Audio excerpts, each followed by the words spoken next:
खुलुमबाय लोगोफोर, गोजोन फुंबिलि बयनिसिमबो। नोंथांमोनखौ गोदान भिडिअ'आव आरो फिन खेबसेबाव बयखौबो बरायनाय बावहरग्रोनाय जाबाय। आं दिनै नोंथांमोननि सिगाङाव 22 जुन 2025 मायथाइ एबा 7 आसार दान 1432 मायथाइनि सानसेनि फानजामुथिखौ फरायथिनो लादों। आसा खालामो नोंथांमोनहा भिडिअ'खौ नायना मोजां मोनगोन। आरो बेजों लोगोसेनो सानफ्रोमबोनि फुंबिलि समाव नोंथांमोनहा सानसेनि फानजामुथि नायनानै मोजां मोनोब्ला चेनेलखौ साबस्क्राइब खालामनानै लादो आरो भिडिअ'खौ नायनानै मोजां मोनोब्ला अन्नानै लाइक, शेयार आरो कमेन्टबो खालामनानै होलांब्लानो जाबाय।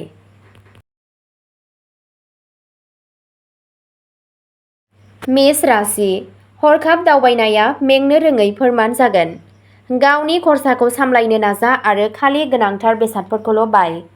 माब्लाबा माब्लाबा लोगो मोननाय सुबुंफोरजों रायज्लायनो आरो फोनांजाबनो थाखाय बेयो मोनसे मोजां सान। नोंथाङा मोनदांगोन दि नोंथांनि थाखाय नोंथांनि आंगोनि अननायआ थारैनो गोथौ। सोरजिलु आखुनि हाबाफोरखौ माव। जुदि नोंथाङा नोंथांनि मुवा बेसादफोरखौ जोथोन लाया अब्ला बेफोर गोमानाय एबा खावजानायनि जाथावना दं। नोंथांनि दिनैनि खाफालगोनां दिगआ जादों सानजा, खाफालगोनां अनजिमाया जादों 1 आरो खाफालगोनां गाबआ जादों चन्दननि गाब। वृषभ राशि। दिनैनि साना नोंथांनि थाखाय मोजां जानो हागौ। दिनै नोंथांनि नखरारि जिउआव मोनसे गोथां आबहावा थागोन। बे नेरसोननि रोजाबगिरिफोरा दिनै मोनसे गिदिर खाबु मोननो हागौ। नोंथाङा नोंथांनि सानस्रिफोरखौ गावनि जिउ लोगोरिजों खोन्थानो हागोन आरो बेफोरखौ बबेहायबा लांनो हागोन। फालांगियारि सुबुंफोरनि थाखाय दिनैनि साना मुलाम्फा गोनां जागोन आरो लाबोनाय दैथायहरनायाव मुलाम्फा जागोन। दिनै जांक फुड जानायनिफ्राय गोजानाव था। फिसा गथ'फोरनो रेबगन अनथोब हो आरो नोंथाङा नोंथांनि खामानियाव जाफुंसार जानो हागोन। नोंथांनि दिनैनि खाफालगोनां दिगआ जादों खोला, खाफालगोनां अनजिमाया जादों 8 आरो खाफालगोनां गाबआ जादों गोथां गाब। मिथुन राशि। ओंथिगोनां खामानिफोरनि थाखाय नोंथांनि गोहोखौ रैखा खालाम। दाहार बिग्रा सुबुंफोरखौ नेवसि। नखरनि सोद्रोमाफोरनि गेलेमु आखुआ न'नि आबहावाखौ रेजें आरो गोजों खालामगोन। मोनसे गोलाव खोन्दो जाय नोंथांखौ गोबाव समनिफ्रायनो हमथानानै दोनदों, जोबहैबाय मानोना थाबैनो नोंथाङा नोंथांनि जिउ लोगोरिखौ लोगो हमनो थांगासिनो। नोंथाङा नुनो मोनगोन दि दिनै नोंथाङा गोबाव समनिफ्रायनो दिन्दां जानानै थानाय गोबां फिसा फिसा नाथाय गोनांथार हाबाफोरखौ जाफुंसारै फोजोबनो हादों। जुदि बायजोआव थांनायनि सानथांखि दं, अब्ला बेफोरखौ जोबथा बुब्लियाव दोनथ'नो हागौ। नोंथांनि दिनैनि खाफालगोनां दिगआ जादों सोनाब, खाफालगोनां अनजिमाया जादों 5 आरो खाफालगोनां गाबआ जादों रेजें गोजा गाब। कर्क राशि। दिनैनि साना नोंथांनि थाखाय मोनसे गलाय-गथाय सान जागोन। बे राशिनि सुबुंफोरा दिनै गोसोआरि महरै गोजोननाय मोनगोन। बांसिन समा लोगोफोर आरो बाहागिफोरजों थांगोन। सोमोन्दोफोरा गोख्रों जागोन। दिनैनि साना फरायसाफोरनि थाखाय सानजेर सान जागोन। नोंथाङा थांनाय सानफोराव जानाय गोरोन्थिफोरखौ सुद्रायनो हागोन आरो थालांनाय खामानिफोरखौ फोजोबनो हागोन। गोनांथि जानाय सुबुंफोरनो जि-जोम दान हो आरो नोंथांनि रांखान्थियारि थासारिया साबसिन जागोन। नोंथांनि दिनैनि खाफालगोनां दिगआ जादों साहा, खाफालगोनां अनजिमाया जादों 9 आरो खाफालगोनां गाबआ जादों गोसोम गोजा। सिंह राशि। दिनैनि साना रंजानाय आरो रंजानायजों बुंफबनाय जागोन मानोना नोंथाङा जिउखौ आबुङै थांनानै थागोन। जुदि नोंथाङा उदाङै रां बाहायो अब्ला नोंथाङा उनाव राङारि जेंनाजों मोगा-मोगि जानो हागौ। नोंनि पार्टनारआ नोंखौ मदद होगोन आरो हेफाजाब होग्रा फोरमान होगोन। गावनि आंगोखौ खुसि खालामनाया नोंनि थाखाय जोबोद जुजिनो हागौ। दिनै मावख'नि आबहावाया नोंथांनि थाखाय जोबोद गोब्राब जानो हागौ। नोंथांनि दिनैनि खाफालगोनां दिगआ जादों सोनाब, खाफालगोनां अनजिमाया जादों 1 आरो खाफालगोनां गाबआ जादों गोसोम गोमो। कन्या राशि। दिनैनि साना नोंथांनि थाखाय मुलाम्फा गोनां सान जानो थांगासिनो दं। मावख'आव भगबान गणेशनि मुसुखाखौ दोननाया मोनसे गिदिर गोरोबथा जानो हागौ। मोगा-मोगिनि थाखाय थांनाय फरायसाफोरा जाफुंसार जानो थाखाय थि फिननाय होनांगौ। दिनैनि साना बे राशिनि बाहागोआरिफोरनि थाखाय मोनसे मोजां मोनजाथाव सान जागोन। नोंथाङा नोंथांनि आंगोफोरनो खुसि खालामनो थाखाय माखासे अनथोब होनो हागौ। सान इसोरनो दै बाव आरो साना मोजाङै थांगोन। नोंथांनि दिनैनि खाफाल गोनां दिगा जादों खोला, खाफाल गोनां अनजिमाया जादों 5 आरो खाफाल गोनां गाबा जादों हाथफ्ला गाब। तुला राशि, दिनै दावबायनायनिफ्राय गोजानाव था, मानोना बेयो मेंनाय आरो नारसिनथायनि मोन्दांथिफोर लाबोगोन। दिनैनि साना बेसादफोर बायनायनि थाखाय मोनसे मोजां सान, जायनि बेसेना उनाव बांनो हागौ। सासे गोजाम लोगोजों मोनसे सानस्लाबै लोगो हमनायनि जाथावना दं, जाय सिगांनि गोजोनथाव गोसोखांथिफोरखौ गोदान खालामगोन। दिनै नोंथाङा नोंथांनि आंगोखौ जोबोद गोसोआव फैगोन। जेब्लासिम नोंथाङा आबुङै रोखा नङा दि नोंथाङा बेफोरखौ आबुं खालामनो हायो, अब्लासिम समायखिरा लानो नाङा।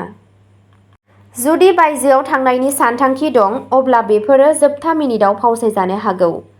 नोंथांनि दिनैनि खाफाल गोनां दिगा जादों सा, खाफाल गोनां अनजिमाया जादों 6 आरो खाफाल गोनां गाबा जादों रेजें गोथां गाब। वृश्चिक राशि, दिनै नोंथांनि गावखौ फोथायनाया बांगोन। दावगानायनि थाखाय गोदान लामाफोरा बे राशिनि फालांगियारिफोरनि थाखाय गेवगोन। दिनै न'निफ्राय ओंखारलांनायनि सिगां गावनि बिमा-बिफानि बोर ला। दिनै सोमजिनाय जेंनाफोरखौ नोंथाङा गोरलैयैनो सुस्रांनो हागोन। बे राशिनि सुबुंफोराबो दिनै गावसोरनि गथ'फोरनिफ्राय मोजां खौरां मोननो हागौ। मोनसे मोजां साननि थाखाय गायत्री मन्त्रखौ फराय। नोंथांनि दिनैनि खाफाल गोनां दिगा जादों सा, खाफाल गोनां अनजिमाया जादों 2 आरो खाफाल गोनां गाबा जादों गुफुर गाब। धनु राशि, रांखान्थियारि जेंनाफोरा नोंथांनि सोरजिलु महरै साननो हानाय गोहोखौ खामानि गैयै खालामबाय। न'नि आबहावानि थाखाय नोंथाङा दुखु मोननो हागौ। अख्राङा गोजों नुजागोन, बिबारफ्रा बांसिन गाब दिन्थिगोन आरो नोंथांनि सोरगिदिं थानाय गासैबो जोंगोन, मानोना नोंथाङा अनलायनायनि निसाखौ मोनदांदों। खामानिखौ रंजानायजों दागलाय। दिनैनि साना ओरैबायदि मोनसे सान जेब्ला जिरादफोरा नोंथांनि लुबैनाय बायदि जानाय नङा। नोंथांनि दिनैनि खाफाल गोनां दिगा जादों सोनाब, खाफाल गोनां अनजिमाया जादों 7 आरो खाफाल गोनां गाबा जादों गोथां गाब। मकर राशि, नोंथाङा गोबाव समनिफ्राय नेबाय थानाय खामानिया दिनै जोबगोन। बे राशियाव इन्जिनियारफोरनि राङारि थासारिया दिनै सिगांनिख्रुइ साबसिन जागोन। सासे बिदायाबो दिनै मोनसे गोदान फालांगि जागायनायाव मदद होनो हागौ। जायफोरा साख्रि मावगासिनो दं बिसोरो दिनै मासि जौगानो हागौ। मोजां सावस्रिनि थाखाय दिनै गोबां दै लों। भगबान गणेशनो बेसन लाडु हो आरो जायखिजाया थाबथानाय खामानिया आबुं जागोन।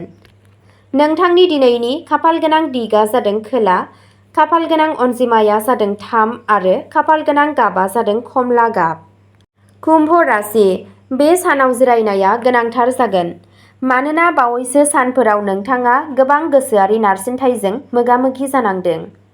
गोदान हाबाफारिफोर आरो रंजानायआ नोंथांनि जिरायनायनि थाखाय मुलाम्फा गोनां जागोन। नोंथाङा ओरैबायदि मोनसे फुंखानिफ्राय रां आर्जिनो हागौ जायनि बागै नोंथाङा सिगाङाव माब्लाबाबो सानाखैमोन। न'आव गोजोन आरो गोजोन आबहावाखौ लाखिनो थाखाय जयै हाबा माव। मोजां मोनलायनायनि लोमजानाया नोंनि सायाव बांनो थियारि, बेखौ मोनदांथि। गावनि जिउ लोगोरिखौ अरायनि थाखाय लानो नाङा। नोंथांनि दिनैनि खाफाल गोनां दिगा जादों खोला सोनाब, खाफाल गोनां अनजिमाया जादों 9 आरो खाफाल गोनां गाबा जादों फान्थाव गाब। मीन राशि, दिनै नोंथाङा नोंथांनि जिउ लोगोरिनिफ्राय मोजां लैखोन मोनगोन। खुसिया जुलियारि जिउनि मोनसे बाहागो जागोन। दिनै नोंथांनि फाफ्लियाव गोबां बिबानफोर थानो हागौ। दिनै नोंथाङा बांसिन गोहो मोनगोन। गुबुंले जानायनिफ्राय गोजानाव था आरो हायोब्ला बायजोआव थांब्ला खुगायाव जि गान। न'निफ्राय ओंखारलांनायनि सिगां माबा मोनसे गोदै जा, मानोना नोंथांनि गासैबो खामानिफोरा जाफुंसारगोन।